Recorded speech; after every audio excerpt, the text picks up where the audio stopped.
warahmatullahi wabarakatuh. Perkenalkan, nama saya Siti Nurafni dari kelas AKT 6A. Pada kesempatan kali ini saya akan mempresentasikan mengenai analisis strategi tingkat bisnis BED berdasarkan Quarter 5 Forecast untuk menciptakan keunggulan kompetitif keberlanjutan. Pada presentasi ini saya akan menjelaskan bagaimana analisis persaingan industri dapat membantu perusahaan menentukan strategi bisnis yang tepat dan mengambil studi kasus perusahaan BED. Selanjutnya, adapun tujuan presentasi ini adalah untuk memahami apa itu Quarter 5 Forecast sebagai alat analisis persaingan dalam suatu industri. Selain itu, kita juga akan mempelajari strategi tingkat bisnis yang digunakan perusahaan untuk memperoleh keunggulan kompetitif. Terakhir, saya akan menjelaskan bagaimana teori tersebut diterapkan pada perusahaan BED sebagai salah satu produsen kendaraan listrik terbesar di dunia. Selanjutnya, alur manajemen strategi. Sebelum menentukan strategi bisnis, perusahaan harus memahami terlebih dahulu kondisi persaingan di industrinya. Hal tersebut dilakukan melalui analisis Quarter 5 Forecast. Dari hasil analisis itu, perusahaan dapat mengetahui peluang dan ancaman yang ada. Setelah itu, perusahaan memiliki strategi bisnis yang sesuai agar mampu menciptakan keunggulan kompetitif. Pada presentasi ini, alur tersebut akan dijelaskan melalui studi kasus BED. Selanjutnya, Quarter 5 Forecast merupakan analisis strategi yang dikembangkan oleh Michael Porter untuk mengetahui tingkat pesaing dalam suatu industri. Dengan model ini, perusahaan dapat memahami faktor-faktor eksternal yang memengaruhi daya saing dan keuntungan perusahaan. Analisis ini juga membantu perusahaan dalam mengambil keputusan dan menentukan strategi bisnis yang tepat. Selanjutnya, dalam Quarter 5 Forecast terdapat 5 faktor utama. Pertama adalah persaingan antara perusahaan yang sudah ada. Pada industri kendaraan listrik, BED harus bersaing dengan Tesla, Hyundai, Gasly, Wuling, dan Volkswagen. Kedua adalah ancaman pendatang baru. Ketiga adalah ancaman produk pengganti seperti kendaraan bensin, hibrid, atau transportasi umum. Keempat adalah kekuatan tawar pemasok terhadap perusahaan. Dan yang terakhir adalah kekuatan tawar pembeli, yaitu kemampuan konsumen dalam membeli produk yang paling sesuai dengan kebutuhan mereka. Kelima faktor ini menjadi dasar bagi perusahaan dalam menentukan strategi bisnis. Adapun strategi tingkat bisnis merupakan strategi yang digunakan perusahaan agar mampu bersaing dan mempertahankan keunggulan di pasar. Ada 3 jenis strategi. Yang pertama, cost leadership, yaitu menekan biaya produksi sehingga perusahaan dapat menawarkan harga yang lebih kompetitif. Dan yang kedua, cost differentiation, yaitu menciptakan produk yang memiliki keunikan atau nilai tambah dibandingkan pesaing. Dan yang ketiga adalah fokus strategi, yaitu memusatkan perhatian pada segmen pasar tertentu. Selanjutnya, integrasi materi. Setelah perusahaan mengetahui kondisi pesaing melalui Quarter 5 Forecast, langkah berikut adalah menentukan strategi bisnis yang paling sesuai. Pada studi kasus BED, hasil analisis menunjukkan bahwa pesaing di industri kendaraan listrik sangat tinggi. Oleh karena itu, BED menerapkan strategi cost leadership melalui efisiensi biaya produksi dan strategi melalui inovasi baterai. Kedua strategi tersebut membantu BED memperoleh keunggulan kompetitif yang berkelanjutan. Selanjutnya, BED didirikan pada tahun 1995 di Shenzhen, Tiongkok. Awalnya perusahaan ini hanyalah produksi baterai, tetapi kemudian berkembang menjadi salah satu produsen kendaraan listrik yang terbesar di dunia. Saat ini BED telah memasarkan produknya di berbagai negara termasuk Indonesia. Saya memilih BED karena perusahaan ini mengalami perkembangan yang sangat pesat dan memiliki inovasi teknologi yang menjadi keunggulan dalam persaingan industri kendaraan listrik. Selanjutnya, berdasarkan analisis Quarter 5 Forecast, tingkat pesaing antara perusahaan berada pada kategori tinggi karena banyak perusahaan besar yang bersaing di industri kendaraan listrik. Ancaman pendatang baru berada pada tingkat sedang karena membutuhkan modal yang sangat besar dan teknologi yang canggih. Ancaman produk pengganti juga sedang karena kendaraan bensin, hibrid, dan transportasi umum masih menjadi pilihan masyarakat. Kekuatan tawar memasok tergolong rendah karena BYD memproduksi baterai sendiri, sedangkan kekuatan tawar pembeli cukup tinggi karena konsumen memiliki banyak pilihan merek kendaraan listrik. Selanjutnya, strategi BYD untuk menghadapi pesaing tersebut. BYD menerapkan dua strategi utama. Yang pertama adalah core leadership dengan memproduksi baterai sendiri sehingga biaya produksi menjadi lebih efisien dan harga kendaraan lebih kompetitif. Kedua adalah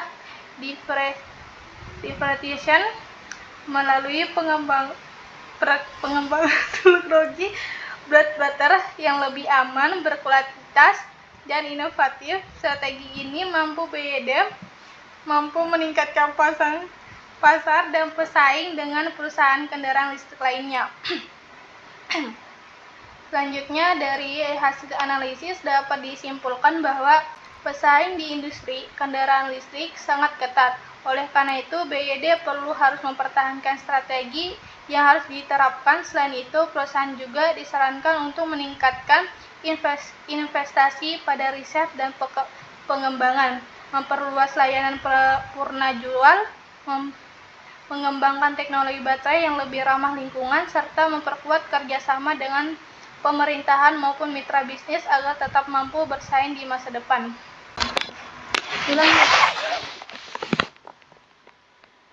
Ada lagi yang ingin bertanya? Saya, Kak. Baik, silakan. Dalam dunia bisnis kan perusahaan tidak cukup hanya memiliki produk yang bagus.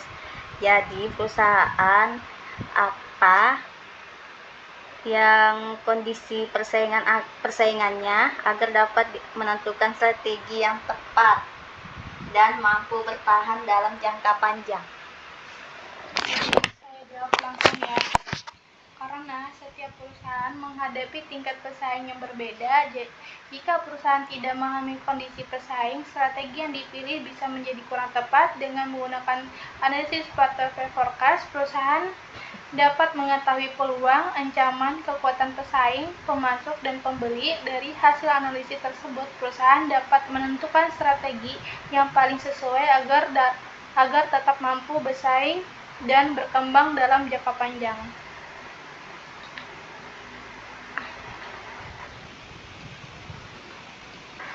Oke, selanjutnya ya. Sebagai kesimpulan, dapat disimpulkan bahwa portfolio forecast membantu perusahaan memahami kondisi pesaing dalam suatu industri. Hasil analisis tersebut menjadi dasar dalam menentukan strategi tingkat bisnis yang tepat. Oke. Assalamualaikum warahmatullahi wabarakatuh. Perkenalkan, nama saya Adelia, NIM 2321073, kelas AKT 6A. Saya akan mempresentasikan materi saya mengenai dari audit internal hingga strategi audit, membangun keunggulan kompetitif perusahaan melalui manajemen strategi. Materi yang akan saya bawa ini merupakan integrasi dari 4 topik dalam mata kuliah manajemen strategi, yaitu audit internal menggunakan value, change, dan trio, formulasi strategi melalui SWOT dan matriks TOWS, strategi tingkat bisnis, serta strategi audit playbook. Selanjutnya, tujuan presentasi ini adalah untuk memahami bagaimana audit internal membantu perusahaan mengenali kekuatan dan kelemahan yang dimiliki.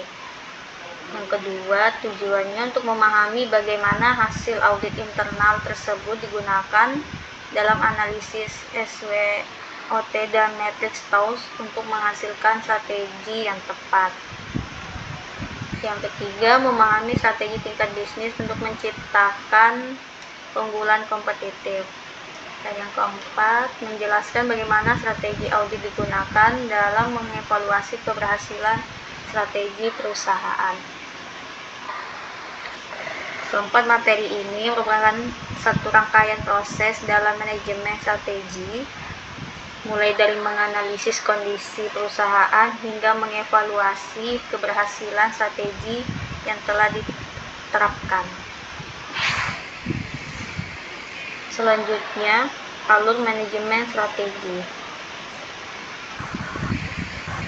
Di proses pertama, dimulai dari audit internal. Pada tahap ini, perusahaan melakukan evaluasi terhadap kondisi internal menggunakan alat seperti value chain dan Clio. Melalui proses tersebut, perusahaan dapat mengetahui aktivitas mana yang memberikan nilai tambah serta sumber daya apa saja yang menjadi keunggulan kompetitif. Setelah selesai dilakukan, perusahaan menyusun alternatif strategi menggunakan matriks TOWS. Strategi yang dipilih kemudian diterapkan dalam bentuk strategi tingkat bisnis, misalnya strategi biaya rendah, diferensiasi, atau fokus. Jadi dapat disimpulkan bahwa keempat materi ini membentuk satu siklus manajemen strategi yang berkesinambungan. Selanjutnya, audit internal, value chain, dan Clio. Ini materi pertama, merupakan proses yang dilakukan perusahaan untuk mengetahui kondisi internal organisasi sehingga perusahaan dapat mengenali kekuatan dan kelemahan sebelum menyusun strategi. Dalam materi ini terdapat dua alat analisis utama, yaitu value chain dan Clio. Value chain merupakan alat untuk mengidentifikasi aktivitas perusahaan yang mampu menciptakan nilai tambah bagi pelanggan. Aktivitas utamanya itu yaitu inbound logistik, operation, outbound logistik, marketing, dan service. Aktivitas pendukungnya ada infrastruktur perusahaan, manajemen SDM, pengembangan teknologi, dan pengadaan. Selanjutnya, kerangka Clio. Clio digunakan untuk menilai apakah sumber daya perusahaan dapat menjadi keunggulan yang kompetitif, seperti valuable, rare, inimitable, dan organik. Selanjutnya, formulasi strategi SWOT dan TOWS. Setelah mengetahui kondisi internal perusahaan, langkah berikutnya adalah menyusun strategi, yaitu analisis SWOT dan matriks TOWS.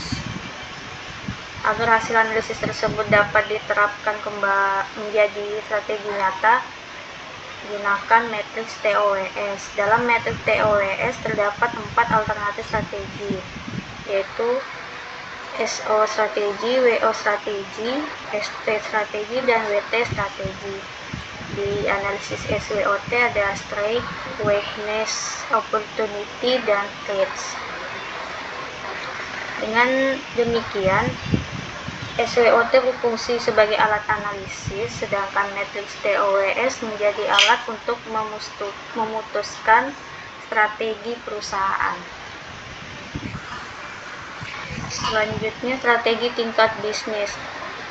Ini bertujuan menciptakan nilai pelanggan sehingga perusahaan memiliki keunggulan pesaing, dan ada 3 strategi generic porter, yaitu cost leadership, menawarkan harga lebih rendah melalui efisiensi biaya. Kedua, differentiation, memberikan produk atau layanan yang memiliki keunikan. 3, fokus strategi, memusatkan perhatian pada segmen pasar tertentu. Tujuannya untuk meningkatkan daya saing, meningkatkan loyalitas pelanggan, dan mempertahankan profitabilitas perusahaan. Pemilihan strategi bergantung pada kondisi perusahaannya serta hasil analisis sebelumnya. Selanjutnya, strategi audit playbook. Strategi ini merupakan proses evaluasi secara menyeluruh terhadap strategi perusahaan.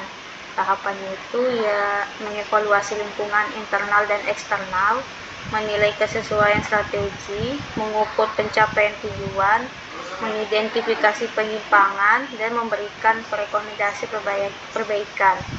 Manfaatnya itu mengetahui keberhasilan strategi, meningkatkan efektivitas organisasi, mendukung pengambilan keputusan strategis.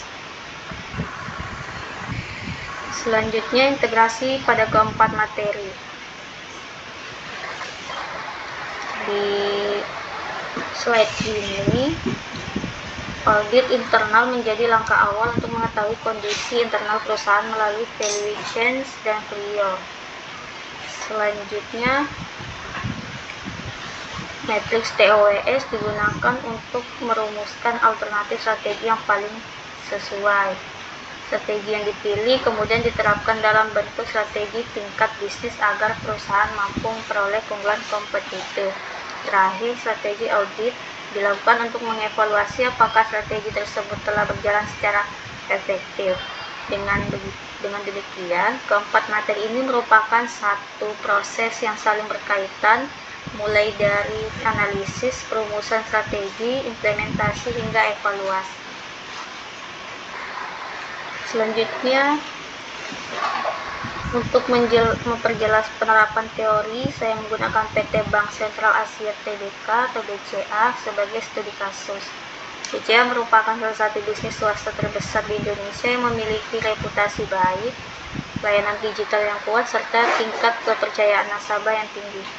Namun BCA juga menghadapi tantangan seperti meningkatnya persaingan dari bank digital dan perusahaan fintech, perkembangan teknologi yang sangat cepat, serta ancaman keamanan cyber.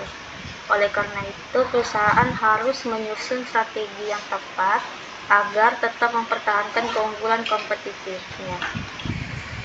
Selanjutnya, jika dianalisis menggunakan audit internal, BCA memiliki value chain yang kuat karena operasional telah didukung teknologi digital dan pelayanan pelanggan yang baik. Melalui analisis PRIO, reputasi merek BCA menjadi sumber daya yang bernilai, langka, sulit ditiru, serta didukung oleh organisasi yang kuat. Selanjutnya dilakukan analisis SWOT. Kekuatan BCA meliputi reputasi perusahaan, teknologi digital, dan loyalitas nasabah. Kelemahannya adalah biaya investasi teknologi yang tinggi. Peluangnya berasal dari meningkatnya transaksi digital dan kebutuhan masyarakat terhadap layanan perbankan elektronik. Sedangkan ancamannya adalah persaingan bank digital dan risiko keamanan cyber. Hasil analisis tersebut menjadi dasar dalam penyusunan strategi perusahaan. Selanjutnya, strategi rekomendasi. Berdasarkan matriks TOWS, strategi SO dapat dilakukan dengan memanfaatkan reputasi dan teknologi yang dimiliki untuk mengembangkan inovasi layanan digital. Strategi WO dilakukan melalui kerjasama dengan perusahaan fintech agar perusahaan dapat memanfaatkan peluang digitalisasi sekaligus mengatasi keterbatasan yang dimiliki. Strategi ST dilakukan dengan memperkuat sistem keamanan informasi guna menghadapi ancaman keamanan cyber. Sedangkan strategi WT dilakukan dengan meningkatkan efisiensi operasional dan memperkuat manajemen risiko. Jika dikaitkan dengan strategi tingkat bisnis, BCA lebih tepat menggunakan differentiation strategi karena keunggulannya terletak pada kualitas layanan, keamanan sistem, inovasi digital, dan pengalaman nasabah. Selanjutnya, strategi audit diperlukan untuk mengevaluasi apakah strategi tersebut berhasil meningkatkan kepuasan pelanggan, memperluas pangsa pasar, dan mencapai target perusahaan. Selanjutnya, saya membuka sesi tanya jawab. Silakan apabila terdapat pertanyaan maupun tanggapan terkait materi yang telah saya presentasikan.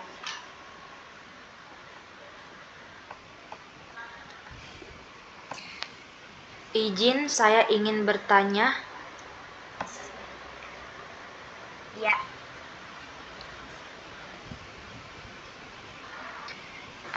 Pada presentasi dijelaskan bahwa audit internal melalui value chain dan vario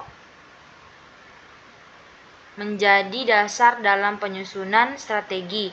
Namun, bagaimana jika hasil analisis value chain menunjukkan perusahaan memiliki kelemahan pada aktivitas operasional, sedangkan analisis vario menunjukkan perusahaan memiliki sumber daya yang kuat.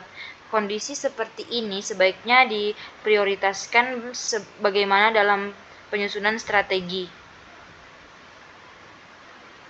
Baik, saya langsung jawab ya. Menurut saya, kedua hasil analisis tersebut tidak saling bertentangan, tetapi justru saling melengkapi. Value chains berfokus pada aktivitas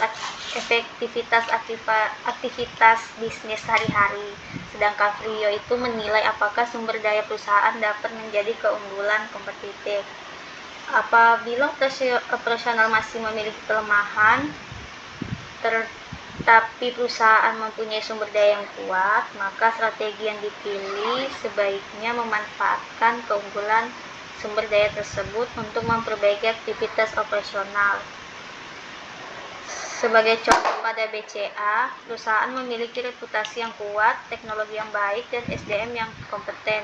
Jika ditemukan kelemahan dalam proses operasional tertentu, BCA dapat memanfaatkan teknologi dan kompetensi SDM tersebut untuk meningkatkan efisiensi proses kerja. Jadi, hasil value chain dan vario tidak dipilih salah satu, tapi diintegrasikan agar perusahaan dapat memperbaiki kelemahan sekaligus mempertahankan keunggulan yang dimiliki. Terima kasih. Apakah ada yang ingin bertanya lagi? Silakan.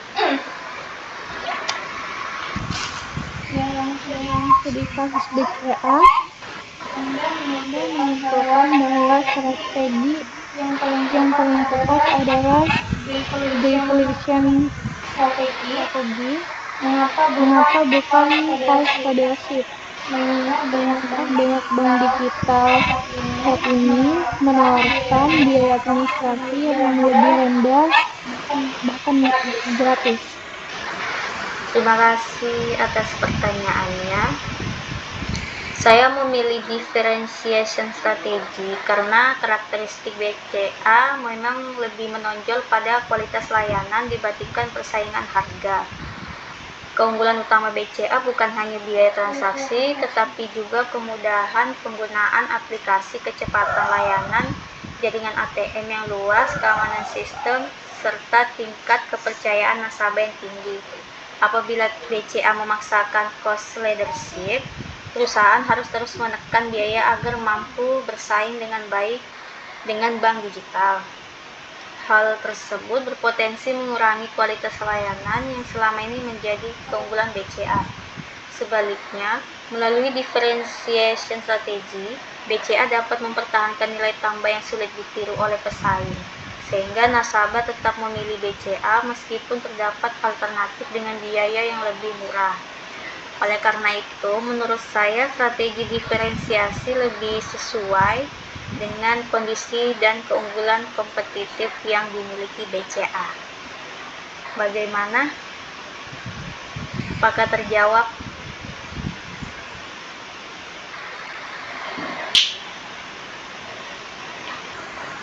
Apakah terjawab? Terima kasih. Baik. Oke. Selanjutnya kesimpulan. Kesimpulannya, audit internal membantu perusahaan mengenali kekuatan dan kelemahan sebagai dasar penyusunan strategi. Dan kedua, analisis SWOT dan matriks TOWS mengubah hasil analisis menjadi strategi alternatif yang dapat ditetapkan. Ketiga, strategi tingkat bisnis berperan dalam menciptakan keunggulan kompetitif yang berkelanjutan. Yang keempat, audit strategis memastikan strategi tetap relevan, efektif, dan mampu mendukung pencapaian tujuan perusahaan. Keempat materi tersebut merupakan satu siklus strategi manajemen yang saling berkaitan. Materi presentasi ini disusun berdasarkan buku-buku manajemen strategi, artikel ilmiah, laporan tahunan PT Bank Sentral Asia Tbk. Referensi tersebut menjadi dasar dalam penyusunan teori maupun analisis studi kasus, sehingga materi yang saya sampaikan memiliki landasan akademik. Demikian presentasi dari saya sampaikan. Semoga pembahasan mengenai audit internal formulasi strategi tingkat bisnis, dan strategi audit dapat memberikan pemahaman bahwa keberhasilan perusahaan tidak hanya dilakukan oleh kemampuan menyusun strategi, tetapi juga oleh kemampuan mengevaluasi dan menyempurnakan secara berkelanjutan. Saya ucapkan terima kasih atas perhatiannya. Mohon maaf apabila terdapat kekurangan dalam penyampaian saya. Wassalamualaikum warahmatullahi wabarakatuh. Assalamualaikum warahmatullahi wabarakatuh. Saya Stiana ingin mempresentasikan materi yang berjudul membangun strategi bisnis yang kompetitif melalui analisis lingkungan, persaingan, eksekusi strategi, dan arsitektur finansial. Tujuan presentasi ini memahami analisis lingkungan bisnis menggunakan PESTLE, memahami persaingan industri melalui poster 5-4-Checks, menjelaskan pentingnya eksekusi strategi, memahami hubungan strategi dengan pengelolaan biaya dan target keuangan. Inti presentasi keempat materi ini membentuk satu alur: menganalisis lingkungan, memahami persaingan, menjalankan strategi, memastikan strategi, dan menghasilkan kinerja keuangan yang baik. Alur manajemen strategi. Yang pertama, PESTLE, Portes 5-4-Checks, eksekusi strategi, arsitektur finansial. Perusahaan harus memahami lingkungan bisnis terlebih dahulu, kemudian menganalisis persaingan industri. Setelah strategi dipilih, perusahaan perlu mengeksekusinya dan memastikan strategi tersebut memberikan hasil keuangan yang sesuai target. Sistem radar internal PESTLE. PESTLE digunakan untuk menganalisis faktor eksternal yang mempengaruhi perusahaan. Faktor-faktor PESTLE yang pertama, politikal, kebijakan pemerintah, pajak, regulasi.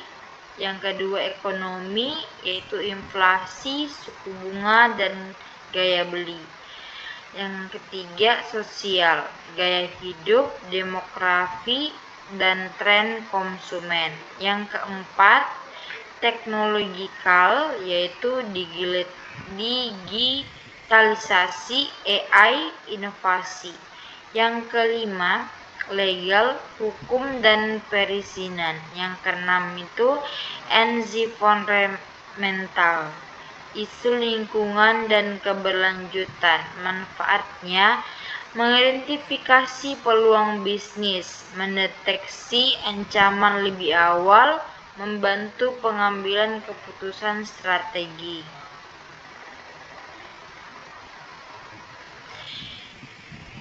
Lanjut, Portes 5 Forecast, analisis kompetisi industri. Model Porter digunakan untuk mengetahui tingkat persaingan dalam industri.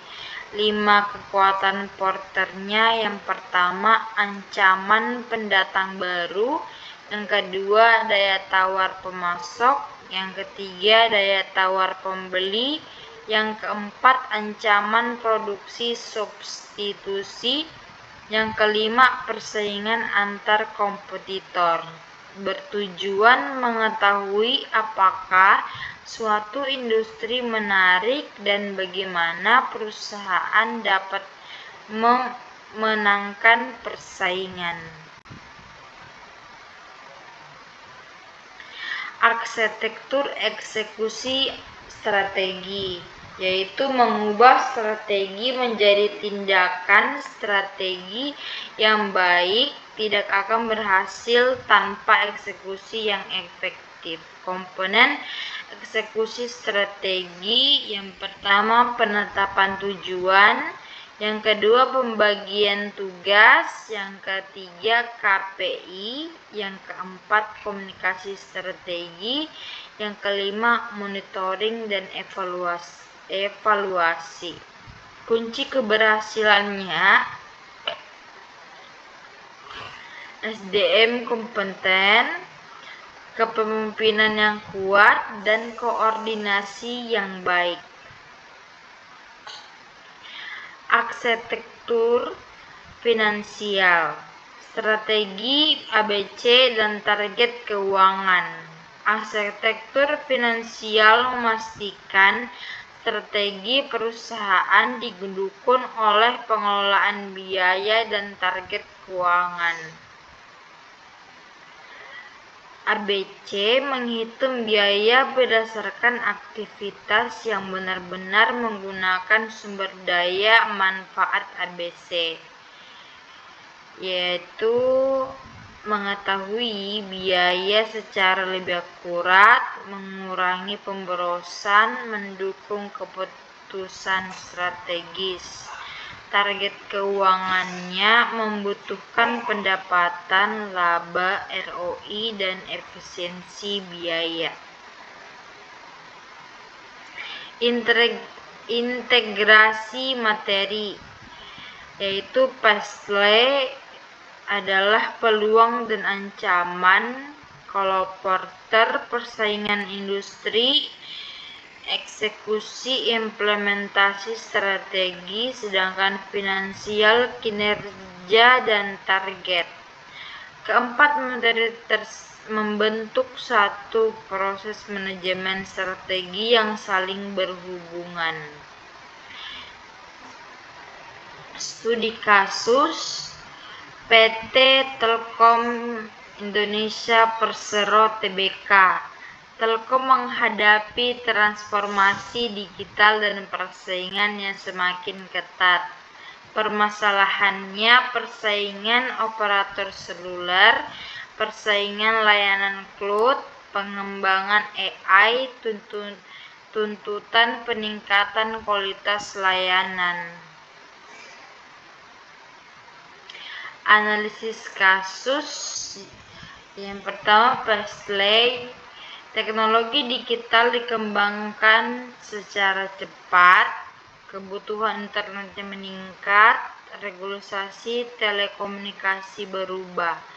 Portes 5 Forecast, persaingan industri sangat tinggi, pelanggan memiliki banyak pilihan, ancaman produk substitusi meningkat. Rekomendasi strategi: Strategi yang direkomendasikan memperluas layanan digital, memperkuat cloud service, meningkatkan kualitas jaringan, mengembangkan layanan berbasis AI.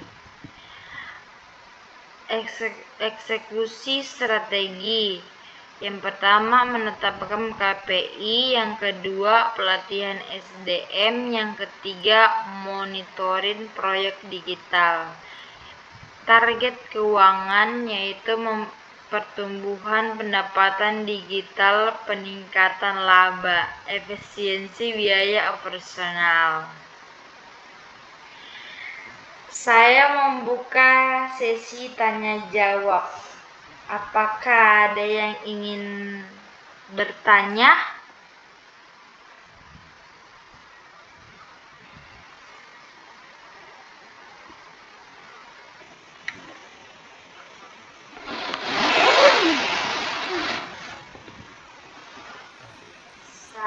Saya, Kak. Baik, silahkan.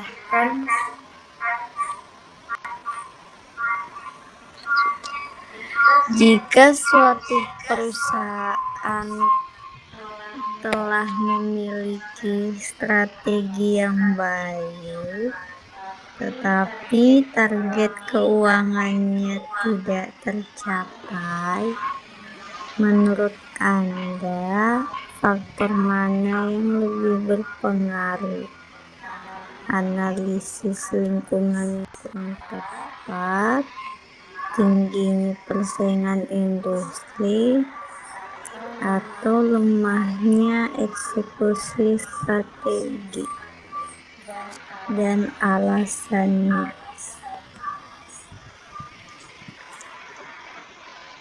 Baik, terima kasih Adelia. Saya akan menjawab langsung pertanyaan dari Anda. Menurut saya, faktor yang paling berpengaruh adalah lemahnya eksekusi strategi. Analisis lingkungan dan persaingan memang sangat penting sebagai dasar penyusunan strategi, tetapi apabila strategi tersebut tidak dijalankan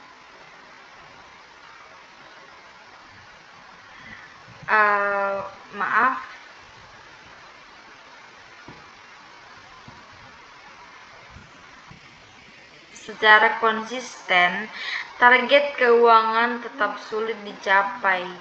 Misalnya, perusahaan sudah mengetahui peluang pasar dan ancaman persaing, tetapi gagal meningkatkan kualitas layanan, tidak memiliki KPI yang jelas, atau tidak melakukan pengawasan terhadap pelaksanaan strategi.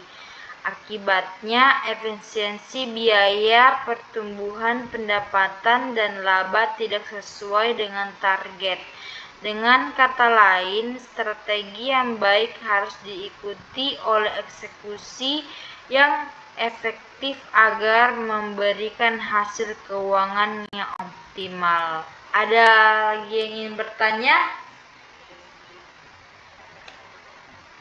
Saya. Silahkan, Kak.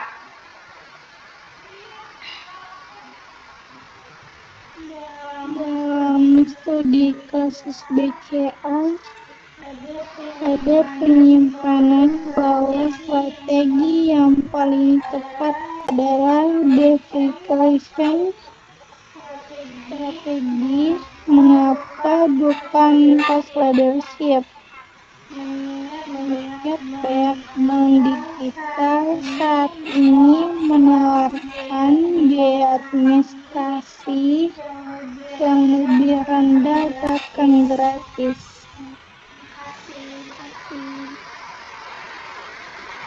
Baik, saya akan menjawab.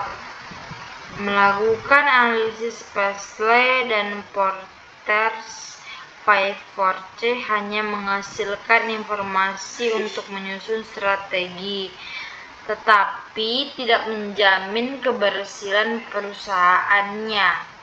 Oleh karena itu, Faktor yang paling menentukan keberhasilan implementasi strategi adalah eksekusi strategi.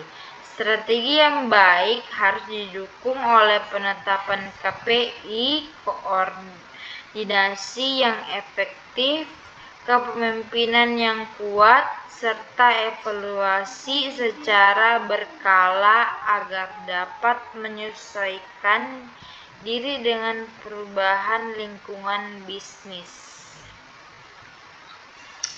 Baik, bagaimana jawabannya, Kak? Baik, makasih. Oke, saya lanjut. Kesimpulannya, pasti membantu membaca lingkungan eksternal. Portage 5 Forecast membantu memahami persaingan industri. Eksekusi strategi menentukan keberhasilan implementasi. Arsitektur finansial memastikan strategi memberikan hasil keuangan. Dan keempat, materi langsung saling terhubung dalam menciptakan keunggulan kompetitif.